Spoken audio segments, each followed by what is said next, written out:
Olá, seja muito bem-vindo. Hoje, o nosso papo é sobre automação de servidores Linux. A gente vai ver como sair de um cenário, meio caótico de gerenciamento manual para um processo que é super preciso e totalmente controlado. A rotina ainda é essa, de conectar em cada máquina, rodar sempre os mesmos comandos e, no dia seguinte, tudo de novo? Olha, se a resposta for sim, é bom saber. Essa abordagem não é só lenta, ela é um prato cheio para dar erro. Mas olha, existe um jeito bem mais inteligente, rápido e seguro de fazer isso. E o nome desse jeito é automação. E não é só para ser mais cômodo, não. É uma solução que de fato otimiza o tempo, reforça muito a segurança e, o mais importante, deixa as equipes de tecnologia livres para focar no que realmente importa, que é inovar. Então, vamos começar. Nossa primeira parte é sobre a revolução da automação. A gente vai entender aqui porque isso é muito mais do que só uma conveniência. É uma mudança de paradigma mesmo, na forma como a gente gerencia a tecnologia. Basicamente, o que é a automação de servidores? É o processo de usar um software para fazer as tarefas e gerenciar as configurações dos servidores sem precisar de ninguém ali clicando. Pensa assim, em vez de uma pessoa configurar 100 servidores, um por um, na mão, um script de automação faz exatamente a mesma coisa em todos eles, de forma idêntica e numa fração do tempo. A palavra-chave aqui é consistência. E velocidade, claro. Ok, vamos para a segunda parte, os blocos de construção. E o nosso foco aqui vai ser o provisionamento. É agora que a gente começa a entender o como as coisas acontecem, qual é o projeto por trás da automação. Para entender o que é provisionamento, pensa que é como construir um escritório novo. Tudo acontece em camadas, começando do zero, de baixo para cima. Essa analogia é perfeita porque, não dá para colocar as mesas e os computadores antes de ter as paredes e toda a parte elétrica, certo? Com os servidores é a mesma lógica. É um passo de cada vez, camada por camada. Então, a primeira camada, a fundação de tudo, é o provisionamento de rede. É aqui que a gente garante que os recursos de rede, tipo endereço IP, conectividade, tudo isso esteja acessível para os servidores.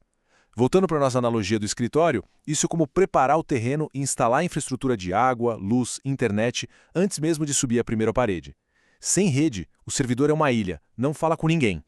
Beleza? Com a base pronta, a gente sobe para a segunda camada, o provisionamento do servidor. Aqui é a estrutura do nosso prédio. É quando a gente prepara o servidor em si, seja ele físico ou virtual. É hora de instalar o sistema operacional, configurar o hardware, alocar CPU, memória, enfim. O servidor passa a existir. Ele está lá, de pé, mas ainda está vazio por dentro. E aí vem a terceira camada, o provisionamento de aplicação. Agora sim, a gente vai mobiliar o nosso escritório.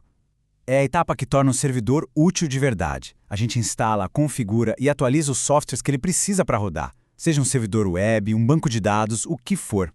É nesse momento que o servidor ganha um propósito, uma função. E por último, mas não menos importante, a camada de provisionamento de usuário. Agora que o escritório está pronto e mobiliado, a gente entrega as chaves, mas só para as pessoas certas. Esse é o processo que gerencia quem pode acessar o quê. E olha, tão importante quanto dar o acesso é tirar o acesso. Isso se chama desprovisionamento. É quando alguém sai da empresa, por exemplo. Remover o acesso dessa pessoa na hora é crucial para a segurança. E olha só que exemplo prático disso. Imagina uma grande empresa de energia que contrata novos analistas de rede. Com o provisionamento de usuários, o sistema automaticamente já cria as contas e dá exatamente os acessos que essas pessoas precisam, desde o primeiro dia de trabalho, sem atraso, sem ter que pedir para ninguém e, o principal, sem chance de erro humano. É a definição de eficiência e segurança trabalhando juntas. Beleza, já entendemos o conceito, as camadas, agora vamos para a terceira parte, as ferramentas da automação. Se a gente já entendeu o quê e o como, chegou a hora de ver com o que a gente faz isso tudo acontecer. Para executar esses projetos de automação, a gente não usa martelo e prego, né? A gente usa softwares bem poderosos. E o legal é que não tem uma ferramenta única que sirva para tudo. Por exemplo, o Ansible. Ele é super popular porque é simples e não exige que você instale nada, nenhum agente nos servidores. É ótimo para quem está começando e para quem precisa de agilidade. Já o Puppet, ele é mais, digamos, metódico. É perfeito para garantir que a configuração em ambientes gigantescos fique sempre igualzinha. E por fim, o Terraform, que trabalha com o conceito de infraestrutura como código. Pensa nele como grande arquiteto capaz de construir e gerenciar toda a infraestrutura a partir de arquivos de configuração. A escolha da ferramenta, no fim, depende muito do que se precisa fazer. Isso nos leva direto para a nossa quarta parte, o pipeline moderno de CI/CD. E isso é importante porque a automação de servidores não é algo isolado. Na verdade, ela é a espinha dorsal de como a gente desenvolve software hoje em dia. Então, o que é CI/CD?